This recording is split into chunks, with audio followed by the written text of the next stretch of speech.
Amid all the recent mid-air scares, the last thing that you would want is a tipsy pilot flying your plane. Pilots require a clear head, right? Full focus and intense concentration without alcohol polluting their performance. So how would you feel if your pilot was jailed for showing up to the airport intoxicated, and should the crew member be allowed to fly an airliner in the future? Chief Transportation Correspondent and pilot MayCay Beeler tells us how one pilot is expecting to do exactly that. He's hoping. So interesting to know how you feel about this. So it was a Delta Airlines pilot reporting on duty, tried to board his flight with 2 bottles of Jaeger in his carry-on. He reeked of alcohol, failed the breathalyzer test, and was denied boarding and arrested. Now he will spend the next 10 months in prison. Well, the FAA and the airlines have zero tolerance for breaking the law, specifically the bottle to throttle rule. So in a nutshell, it's 8 hours from bottle to throttle. The FAA alcohol rule states that a pilot, or really any crew member, may not consume alcohol within 8 hours of flying and may never have a blood alcohol content exceeding 0.04% when reporting for duty or operating a plane.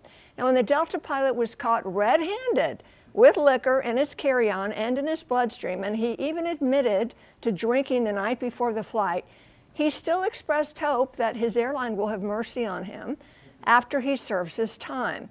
Well, he was diagnosed with severe alcohol use disorder and went through a recovery program, but of course was still slapped with jail time due to the serious nature of the offense.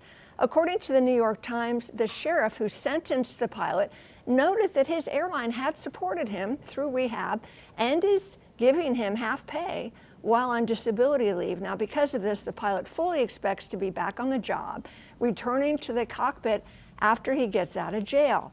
Delta did not comment if he's going to get his job back. I mean, he's still being paid, but they haven't commented yet if he'll be back in the cockpit. So you have years of pilot experience. What do you think about that? Yeah, so, you know, there was a time this was considered a disqualifying disease, but over the years it has changed. This pilot will need to get his medical back. We have to have medicals. We go to aviation medical examiners to get our medical, and because this is a disease, he will have to go to a special aviation medical examiner who deals with alcoholism.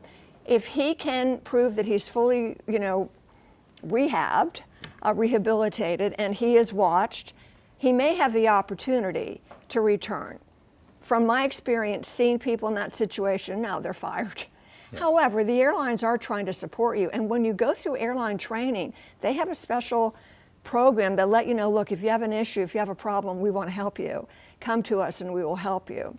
So it's serious with pilots. It kind of runs rampant with pilots. Well, and that bottle to throttle rule is the there for a reason. bottle to throttle rule. As a flight instructor, I teach at least 12 hours bottle to throttle because you don't feel well. Yeah. Mm-hmm. You don't feel right. You don't need to be numbed up. You can't have a hangover.